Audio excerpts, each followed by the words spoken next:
everything I see, every time that guy opens his mouth, I'm just like, you, like, give me strong dickhead vibes, you know what I mean? Like, and that's, you know, I've said, I'm a Bills supporter, I like the Bills, and I'm not trying to piss anyone off by coming in here and being like, oh, that guy seems like a dickhead, you know, but, like, I get vibes about people, you know, and like a couple of years ago I did a reaction on Deshaun Watson and I was like, man, this guy fucking loves himself. This guy gives me mad dickhead vibes.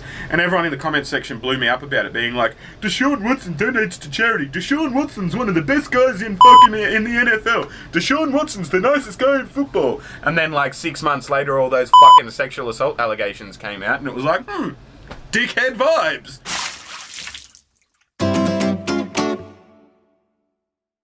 What's up, Squad? It's your Squid, aka the Anxious Squid. You know what the video's about. Let's just get straight into it. It is a Patreon request, and I will talk to you about that at the end of the video. I'm not entirely sure why, but the Buffalo Bills are one of my favorite franchises in the NFL. Because they're the fucking best. That's why. Yeah, it's the fucking, like, literally, it's the tailgating. It's the history. It's the small town feels in a big town population-wise. Like, it's everything about the area, you know what I mean? I fucking love the Bills. When I first came to America, a bit of context, right? When I first came to America in 2019, I didn't have a team. And I started this channel as a means of learning about America and Americana through the vein of sport, because I really, really love sport. And I, you know, to cut a long story short, feel like sport has replaced religion over the last 500 or so years as the common unifier among public, you know what I mean? Among communities and stuff, you know? Like, I've hugged more random people just in celebration of life at sporting events than I have anywhere else in the world. People come together, it doesn't matter if you're black, white, brindle, fucking whatever, you know? Like, if you're a Manchester United fan and they beat Liverpool, you're a fucking Manchester United fan and they beat Liverpool, and you're gonna bond together over that. And people used to be like that about fucking Jesus and shit, you know? But, you know, I said I was going to cut a long story short and then started telling a long story. Anyway, I feel like sport is a unifying thing, and I wanted to learn about sport as an immigrant because I felt like that would increase my chances of being, you know, accepted in the community. I was right. I have grown my own little community here on YouTube and stuff as well as a result of that. But long story short, I didn't have a team. And I'm in Niagara Falls, I'm in the Buffalo area, but I was like, will I support the Bills, won't I support the Bills? I watched a few teams every week for a season or two, but the Bills grabbed me, right? I'm a big-time Bills fan. This was suggested by no one. I really wanted to watch it. It's a Patreon request from my mum. My mum's Samalinda. I will show you the graphic at the end of the video. She's a patron. She hardly ever requests stuff, but I was talking about how I want somebody to request this video, and she said, all right, that's my Patreon request, so here we are. But yeah, Buffalo's awesome. Bills Mafia is easily one of the most passionate fan bases in football. A tight-knit community that defends their own and is undyingly loyal to the home team. And while you might attribute that pride to the fact that Buffalo is one of the NFL's smaller markets, I've personally got another theory. Because you know what brings communities even closer together than a shared love of diving through flaming tables? Tragedy. Mm-hmm. Why are we still here? Just to suffer. Yeah, 4 in a row. I want to know how it happened. Bills fan requires accepting that your team is openly maligned by the football gods. But in spite of that fact, thousands will still show up in Arctic temperatures every season to cheer them on. Can't wait to go to a snow game this year. In ways Hope it that happens. only Bills fans know how to. Bills Mafia's greatest moments aside, though, the definitive example of this loyalty can be found when you look at the Buffalo teams of the 1990s, who took the league by storm and became the only team in NFL history to go to 4 consecutive Super Bowls, a feat that not even the perfect Dolphins or Brady's Patriots could achieve. There's one. They didn't win one though, did they? The Bills lost every single one of those 4 Super Bowls, reaching the top of the mountain every season just to slide all the way back down in a matter of a couple hours. Rough. It's truly an accomplishment that's impressiveness can only be matched in scale by how devastatingly sad it is. But before we unpack the story of those teams and how their legacy has evolved and looking back at them now, I'd like to take a quick second to thank this week's sponsor over at Roman for helping me to independently make videos just like this one. As seemingly life-altering as football games can be sometimes, there's ultimately nothing more important than your health. Yeah. For many guys out there, uncomfortable We're gonna skip this ad. erectile dysfunction or valuation. That way, right Not because I'm like feeling targeted or anything, don't stress. I'm not like triggered by it or anything, I just figure you don't want to watch his ad. If you want to go watch his video, as always, if you want to watch this video without me reacting to it, without all my stuff in the background, the link is right at the bottom of the description after the stuff that makes me money. And if you hear the central heating kick on, that's because my babies, you know, I don't want them to freeze to death. There it is there. There we go. Let's travel to the NFL's Great White. That's a beautiful sight. Fuck, I love snow. That's another low-key, unpopular opinion that I have up here in Western New York or upstate New York or whatever you want to call it. I live in Niagara Falls. All the people I'm close to up here, like my in-laws, my wife and everything, they fucking hate the snow. And that's because they've been living in the snow their whole lives, every winter. This is my third winter coming up. Is it my third winter? There was the winter in... I vacationed here in 2018. And I was here for a couple of weeks in that winter. That's the first time I'd ever seen snow. Then I moved here early 2019, so I had 2019 to 2020's winter, and 2020's to 2021's winter, and yeah, now 22. So this will be my fourth, like technically third full winter, but fourth winter that I've like experienced at least a little bit in America. But yeah, the snow has not yet pissed me off to the point where I am sick of it. I fucking love it. It's beautiful, especially here in Niagara Falls, and in the part of Niagara Falls we're in. Like, we live in the fucking hood. The services are shit, and the houses are all run down, and it's just it's like, it's a great place to live. It's walking distance from the falls and all that sort of stuff. I'm not shitting on America or whatnot, but it is definitely the lower socioeconomic part of the upstate New York area, right? And when it snows, the snow covers the grime. I like it. It's cool, and it makes everything seem like 4K, you know? Like, you're looking at everything in 4K because the light bounces off the snow and, like, hits different angles that it wouldn't normally hit, and everything's brighter and more colourful, but it's got a... You know me. I'll shut up. Sorry, but yeah, snow is cool. I really like snow. I think it's beautiful. To the NFL. I want to go to a fucking game where it's a foot deep of it. Right. Rich history of AFL success and an era featuring one of the best running backs to ever touch a football, the Buffalo Bills in the late 1980s found themselves caught. I was reading on, like, again, transition. I know I'm pausing a lot, but I was reading some tweets. I don't fucking know. I'm a lurker on Twitter. I don't tweet anything. You could probably find me if you wanted to and follow me, but I, again, literally have never tweeted a single thing.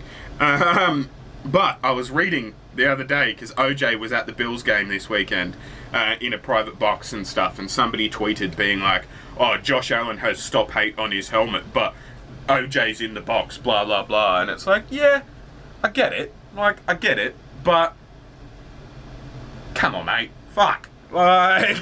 Even their quarterback of the future, featuring one of the best running backs to ever touch a football, the Buffalo Bills of the late 1980s found themselves caught in a difficult transition period. Even their quarterback of the future, Jim Kelly, had only recently returned to the team after first bailing on them for the USFL when he was drafted. Okay. On days and days talk about why I picked the USFL or the NFL. Would you rather be in Houston or Buffalo? I'll stop there. Wow. So You're Buffalo the city and Buffalo the team both weren't seen as a powerhouse in any respect. But by 1989, they had assembled... Like, I know, like, venerated fucking champion of the team, fucking yada yada yada, but like, I just... Everything I see, every time that guy opens his mouth, I'm just like, you, like, give me strong dickhead vibes, you know what I mean? Like, and that's... You know, I've said, I'm a Bills supporter, I like the Bills, and I'm not trying to piss anyone off by coming in here and being like, oh, that guy seems like a dickhead, huh? You know, but like, I get vibes about people, you know, and like a couple of years ago I did a reaction on Deshaun Watson, and I was like, man, this guy fucking loves himself, this guy gives me mad dickhead vibes, and everyone in the comments section blew me up about it, being like, Deshaun Watson donates to charity, Deshaun Watson's one of the best guys in fucking in the NFL, Deshaun Watson's the nicest guy in football, and then like 6 months later all those fucking sexual assault allegations came out, and it was like, dickhead vibes, what a surprise, right? And I'm not saying that Jim Kelly sexually assaulted anyone. Obviously, that's not an allegation I'm making. And those ones with Deshaun Watson are only alleged. I'm not saying he's definitely done it. It's, you know, I think that covers my bases legally and whatnot. I'm not trying to defame him in any capacity. But yeah, I don't know. I get the same vibes that I got from Deshaun Watson, like the Fig Jam, fuck, I'm good, just ask me, look how fucking great I am vibes. Yeah, I get the same ones that I got from Deshaun Watson from Jim Kelly. You know what I mean? And I don't know why. Man's like fucking 80 years old or something. He looks like he could Infinity War off with a strong wind, but he's fucking... Names like Andre It just gives me dickhead Bruce vibes. Smith, I don't know. below the team, both weren't seen as a powerhouse in any respect. But by 1989, they had assembled a talented young core with up-and-coming names like Andre Reed, Bruce Smith, Thurman Thomas, and the aforementioned Kelly all entering the prime of their careers. However, with tons of hype and no clear leader, the Bills spent the 89 Have a look at the season shoulder pads one back locker then. room feud after another. Those weren't pads, those were fucking, I'ma hit you with these. These aren't protecting me. However, with These are tons breaking of your hype face. and no clear Like, leader, the Bills spent the 89 season but why they come to a fucking point? Like, sorry. I feel like I'm... Like, the video's 3.5 minutes in and we're however long the video is. I'll try and actually get to the reaction and react, alright? Sorry, guys. Hype and no clear leader, the Bills spent the 89 season in one locker room feud after another, blame flying in all directions, and scripted apologies only reaffirming that this young, bickering Bills team, as it was dubbed by the media, had a long way to go. 9-7 was a definite underachievement for a team that turned itself from contender into soap opera. But even amidst that chaos, Buffalo uncovered a path to future success late in the year by experimenting with the innovative no-huddle offense. Okay. At that time, pace of play in the NFL was significantly slower than it is today, with time between snaps allowing defensive adjustments and substitutions. So if you can just keep it rolling, keep it going, give him less time to set up. As Jim Kelly began to come into his own as quarterback, already revered for how quickly he could process the field in front of him, and other talent at skill positions that would keep defenses guessing. Yeah, and to be clear, choice. not casting any dispersions on either Jim Kelly's ability or Deshaun Watson's ability, right? Their dickhead vibes are nothing to do with them as sportsmen, you know? Same thing with Michael Clark in the cricket back home. Like, he was Australian cricket captain for years, you know? Probably one of the best Australian cricketers to play the game. Certainly the best in the last, 15, 20 years or whatever. But just a fucking knob of a bloke at the same time, you know what I mean? So, like... In the 1990 season, the talent is not... gun offense would eviscerate defenses all across talent does not equal a nice personality, you know what I mean? And a shit personality does not equal bad talent. In the 1990 season, the newly minted K-gun offense would eviscerate defenses all across the league en route to a 13-3 record. And while internal feuds and petty rants defined the previous year's team, surprise, surprise, winning cured all of that. 428 points on offense, a Defensive Player of the Year nod for Bruce Smith anchoring the defense, and complete playoff domination, with wins of 44-34 and 51-3 in the AFC Championship. 51-3. Those performances were starting to make the word juggernaut feel like an understatement to describe this Bills team. And they marched into How do you win the championship by 51-3 and then lose the following week in the Super Bowl? That's wow. Giants as 6.5-point favorites. But for as much confidence as Buffalo was able to enter that title game with, they were about to endure an experience that would become all too common for Super Bowl hopefuls in the decades to come. Okay. Roaming the opposite sideline were two coaches that would go down in NFL history. Bill Parcells, and a young but seasoned defensive coordinator by the name of Bill Belichick. That's Bill Belichick, who just so happened to tailor one of the most brilliant defensive plans in Super Bowl history. The Bills came in with the most high-powered passing attack in the league, predicated on keeping defenses constantly backpedaling as they rushed from one first down to the next. Yep. It had gassed teams all throughout the year and playoffs in a way that made hardened professionals look like doughy JV backups. So, knowing that, despite the fact the Bills boasted a tailback in Thurman Thomas that trailed only Barry effing Sanders in yardage that year, Bill Belichick's defense dared the team to run, playing only two down linemen early and selling out to force the Bills out of their comfort zone. Okay, yeah, change it up a bit. The most explosive offenses in the NFL, the defensive performances that make them look mortal nearly always come in tandem with an offensive plan to keep the ball out of the other team's hands at any cost. But in that 1991 Super Bowl against what was essentially a modern offense, the Giants' defense executed that blueprint to perfection, allowing their time of possession to total 40 minutes and 33 seconds. Wow. In a 60-minute game. To this day, that's still a Super Bowl record. But even considering all of that, the Bills proved to be an unstoppable force up against an immovable object. And after going down 20-19 with just 2 minutes and 16 seconds to play, Jim Kelly and Buffalo would still drive 61 yards to the Giants' 29-yard line, setting up kicker Scott If I was Norwood watching that, for I'd have a been... game-winning 47-yard field goal. Linder will snap it right. Only 47? Kick it from the right hash mark. He missed it. Seconds left in the Giants. A field goal to win the fucking game. 19. It's a 47-yard kick for the Bills. I already know he misses it, and I'm like... There's the kick. It is up. It is. No good. Bruh. No one missed. 4 seconds left. The Giants have won Super Bowl 25. I don't care who you are. That close of a loss will tear away the soul of grown men. And Scott Norwood's post-game presser, to this day, goes down as one of the most gut-wrenching media moments you will look at. But ultimately, the entire team faced the music in a way that showed heart, and the city of Buffalo welcomed them back home like they'd watched that kick sail through the uprights regardless. So with that kind of support, it was immediately back to work to make that dream a reality. Shit, 1991 was a revenge tour for a team that had just led the NFL in scoring, and running back Thurman Thomas steamrolled defense after defense to the There's still 3 losses to go. Fucking hell, I don't know if I'm going to be able to do this. NFL MVP. The Bills went 13-3 again that year, rolling through the playoffs determined to avenge the heartbreak they experienced a year prior. However, waiting for them in the Super Bowl was a team that, in hindsight, was probably one of the absolute best in league history. The 1991 Washington Redacted, or a team that is seldom mentioned with the clear-cut... I was wondering what he was going to do then. With the greats. But that year, Washington was 14-2, with the top scoring offense in the league and the second best scoring defense to match. So once again playing one of the NFL's best defensive units, the Bills needed to execute their brand of football in a way they weren't able to the year prior. But despite the focus they possessed all season long, it simply didn't happen. Buffalo's first drive offers probably the best summary for this bizarro meltdown, as MVP running back Thurman Thomas missed the entire first 2 plays because he lost his helmet somewhere on the sidelines. From there, a whopping 5 turnovers and... Isn't there a person whose job that is? Blew the game wide open. Maybe there might not have been at the time. The Bills had just lost their second Super Bowl in a row, 37-24. Now, not as soul-crushing as losing on a missed field goal. But the football media sphere was able to comfortably write off Buffalo after that decisive defeat against Washington.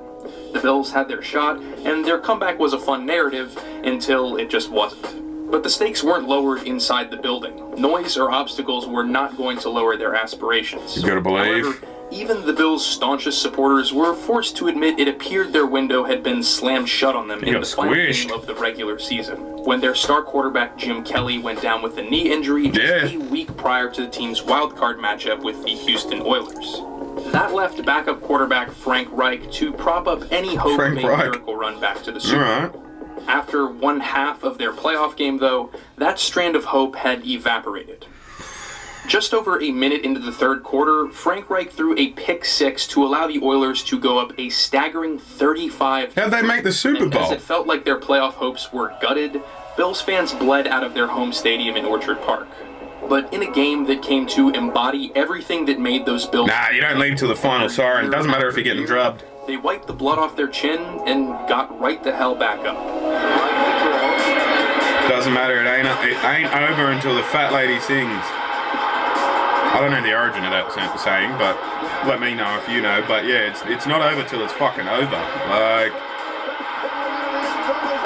I remember there was a situation as I was growing up in the cricket. There was a and again, I will explain cricket to Americans, to my American followers and stuff. I'll do a video about cricket eventually and stuff. But yeah, there was this moment, and Michael Bevan against the West Indies in the rain-affected match. Australians will know what the fuck I'm talking about, right? So I'm a kid, and we're watching this match, and it's been rain delayed. There's delays and stuff, and it looks like the West Indies, which is like Jamaica, Trinidad, Tobago, like all the collection of Caribbean islands and stuff, have a cricket team called the West Indies. And yeah, anyway... They were going to fucking smash us. They were beating us. They were doing really well, and they'd taken a whole bunch of wickets they needed to take. And it was Michael Bevan was the last officially recognised batsman, and he was batting with the bowlers. And so it's effectively like in baseball terms, you've got one designated hitter left, and there's 2 outs, it's the bottom of the 9th, and you're expecting your pitchers to hit for you to stay with the designated hitter and keep it going, you know what I mean? Like, it's a fucking long shot. He needed 100 runs or so with not many wickets in hand, and I was saying, like, I was getting excited, being like, he can do this, he can do it, it'll happen, you know? And my grandfather, fucking God bless my grandfather, I miss that man so much, you know what I mean? But he was sitting up watching it with me. The rest of the fucking place was asleep, right? Like, my grandma was asleep, my cousins were asleep. It was a family, I can't remember when it was in a January of some time. But yeah, anyway, we were the only ones watching, and he gave me a little mini lecture about, like, gotta be respectful, you gotta be quiet and stuff. Anyway, long story short, Bevan just keeps ticking boxes, keeps hitting runs, gets down to the very last ball of the match, right? And he has to hit 4 runs. He has to hit it to the boundary to win the game off that ball. So the equivalent of, like, bottom of the 9th, bases are loaded, you're down by 3, and he fucking hit the 4. So, like, grand slam, walk-off, home run equivalent, right? No shit.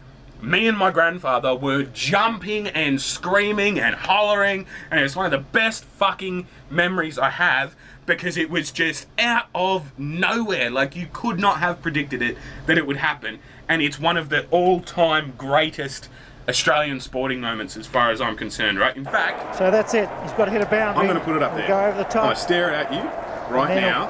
Go back. Put it up there. Inside the circle. Just him hitting the 4 and being like... He'll probably pitch it in took his towards helmet leg off, stump and I can still see it in my head. He's just like, fuck yeah, check me out to the crowd. And I don't even know why I started talking about it, but it was a good memory, and I hope you enjoyed it as well. What a shot. Fuck, I miss my grandfather. He was a good dude, you know. He was a virologist. He was a professor of virology, actually, and he lectured at a whole bunch of different universities around the world. Berkeley, fucking Oxford, he died 4 and a bit years ago now, and I tell you what, the world would have benefited if he hadn't during all that COVID shit, you know what I mean? Like he was a professor of virology. He would have known. He would have given me what my opinions were. I wouldn't have had to have figured them out, you know? Like, he was the smartest bloke ever. He helped create PrEP, you know? Like, he and his team were a part of they did the research. His research team at Oxford University back in the day discovered this thing called interferon, right? Which is the naturally occurring thing in your body that fights off autoimmune deficiency, right? So there's just not enough of it, and so it loses the fight every time. But another team, you know, learned how to create that synthetically, and that thing that is created synthetically is PrEP, the antiviral that allows people with HIV or AIDS and stuff to, you know, not die from it and whatnot. That was my grandpa. My grandpa did that. He figured, like, he and his research team that he was in charge of discovered that, you know, and I think that's fucking cool. And he did fucking fix COVID too, you know, like, not that, you know what I mean, but we had 5 million deaths as a species the other day from COVID, and I reckon we wouldn't be at 4. We wouldn't even be at 4 if he was alive. And I know, that's just me talking like building up my grandfather, but if you knew him, you would have as well. The world's loss, not just my family's, when he passed away. Anyway, I'll try and get back on task and pay attention to the football. Stop thinking about my granddad. Fuck, he was a good man though. So Buffalo came back, that was it. Comeback in NFL history. Great comeback in NFL history, that was it, because the Bevan comeback that me and Grandpa fucking sat up and watched. It was a rain delay, so it went for ages and ages. But greatest comeback in NFL history. Fuck, that's a good memory. And it's a resounding message back through the league that even after being kicked down over and over, Buffalo could never be fully counted out. Despite the willingness of the nation to... Good on that backup quarterback too. Just like that, Buffalo was back in the Super Bowl. This time, they met Jerry Jones's Cowboys. Oh, of course they fucking did. The NFL's #1 ranked defense and the triplets on offense. 3 future Hall of Famers in Troy Aikman, Emmitt Smith, and Michael Irvin. The narrative surrounding the Bills was no longer one of redemption or their unlikely run back to glory. Instead, Buffalo was asked one question over and over again leading up to game day. What if you lose? When Sunday eventually arrived, despite everything the team had been through to earn another spot under football's brightest lights, the Bills just went dark again. Jim Kelly went down guys. with yet another injury early in the game, and though Reich had played hero Made a glass that cunt. Fucking hell. the Cowboys weren't about to take their foot off the gas. In all, it was a 52-17 thrashing. Jesus, I got drubbed. Record 9 turnovers committed by Buffalo. 9! After a storybook season, it was an embarrassment in every aspect of Fuck work, me. with the only bright spot at all for the team coming from Don Beebe when he sprinted the distance of the field to chase down Leon Lett and punch the ball out even though the game was already well out of reach. Because despite the fact the Bills were completely overmatched that night, that one single play served as a reminder of why they were there in the first place. After 3 straight losses in front of the entire nation, though, naturally, it's pretty the fucking Bills were a demoralizing, isn't it? laughingstock. I'm working on next month's Oscar nominations. Any preference? I couldn't care less. What I don't want to see is the Bills winning a Super Bowl. As long as I'm alive, that doesn't happen. Pretty tough, sir. Buffalo wants it bad. So did the Soviets in '80. The doubt that surrounded the team was more intense than ever, and age was beginning to wear down even their most dominant players following. You know, it's the thing, it's entered the full cultural, seasons and like, postseasons that metaverse, culminated you in know? defeat. But the Bills' culture of focus and pride had thrived in being written off before, and with the city of Buffalo still fully behind them, they were ready to do it again. Like clockwork, a team that was supposed to disappear entirely was again running the table in the AFC East, with a 12-4 record and a defense that Good again defense. boasted Bruce Smith as Defensive Player of the Year. The Bills were doing it again, whether the world wanted them to or not, and the chant "piss 'em off" and "go for 4" was added to the vocabulary of every man, woman, and child in the Buffalo area. The Bills clawed their way back to an unprecedented 4th Super Bowl, this time a rematch against the Dallas Cowboys, and not a single person outside the city of Buffalo was willing to give them a shot, with Dallas Yeah. favored by 10.5 points. By halftime, though, the Bills looked like they might shock the world, taking a surprising 13-6 lead going into the locker room. Oh, it just makes what's about to happen worse. They only made it to the position they were in through incredible self-belief no team had ever shown before or really has shown since. They allowed themselves to be overtaken by doubt and instead anxiously waited for something to go wrong in the final opportunity to save their legacy. You can call it a self-fulfilling prophecy, or you can call it Bills football. But 45 seconds into the third quarter, Thurman Thomas would be stripped of the football, and from that point forward, the Cowboys would cement back-to-back Super Bowl wins, outscoring Buffalo fuck's sake. 24-0 in the remaining 2 quarters, forever immortalizing the 3 words that will haunt Bills fans Checked. for the rest of their lives: 0 and 4. Losing 4 consecutive Super Yeah, Bowls boy, I is love to a lose stain Super Bowls or you cannot whatever. Boy, I remove love from losing hype Super team Bowls. will I've heard remember. that already And, as a fucking Bills rightfully fan. so. The Bills of the 1990s set a new standard for what vanishing in the biggest possible moments looks like, in a way that entirely erased any reputation as the dominant and revolutionary team they were. Rings are the only eternal achievement in pro football, and without one, even the absolute greatest seasons are just lost to a sea Yeah, it of doesn't matter. hypotheticals. To me, that's the greatest tragedy about those Buffalo teams.